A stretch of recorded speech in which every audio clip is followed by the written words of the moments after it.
अब हम लोग समझेंगे इंटीग्रेशन क्या होता है। बहुत ही आसान है, ध्यान से देखिएगा तो समझ में आ जाएगा। इंटीग्रेशन मतलब एरिया अंडर कर्व, मतलब मैं सीधे सीधे बोलूं तो ये एरिया है। इंटीग्रेशन मतलब एरिया। जैसे कोई फंक्शन ये रहा fx, ठीक।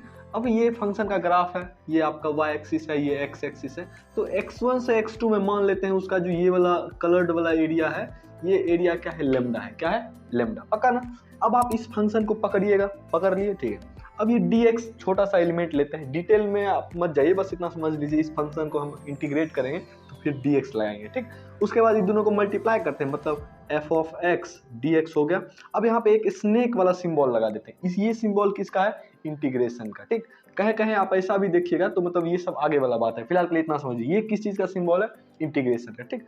अब आप ध्यान से देखिएगा तो कुछ यहाँ पे इस बॉक्स में भी रहता है, यहाँ पे भी रहता है, नीचे में भी रहता है, ऊपर में भी रहता है। नीचे वाले को हम लोग बोलते हैं लोअर लिमिट।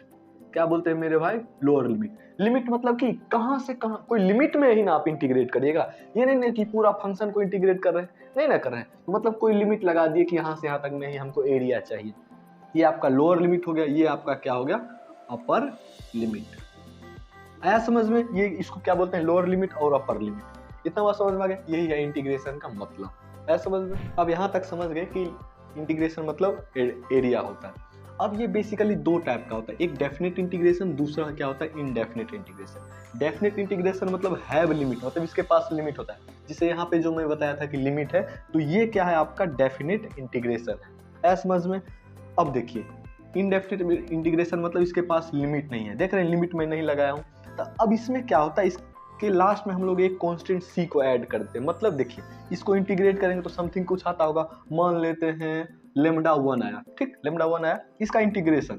अब लास्ट में क्या करिएगा, एक कांस्टेंट को ऐड कर दीजिएगा। ऐसा समझ में। और यहाँ पे क्या होता है, नो एनी कांस्टेंट, इसमें हम लोग कोई सिंपल इसका हम लोग क्या लिखेंगे, लेमडा 1 ही लिखेंगे, कोई कांस्टेंट नहीं लिखेंगे। ऐसा समझ में। Add a constant c, no any constant, ये समझ में आ गया। एक्चुअली ये जो c होता है ना, यही अननोन होता है।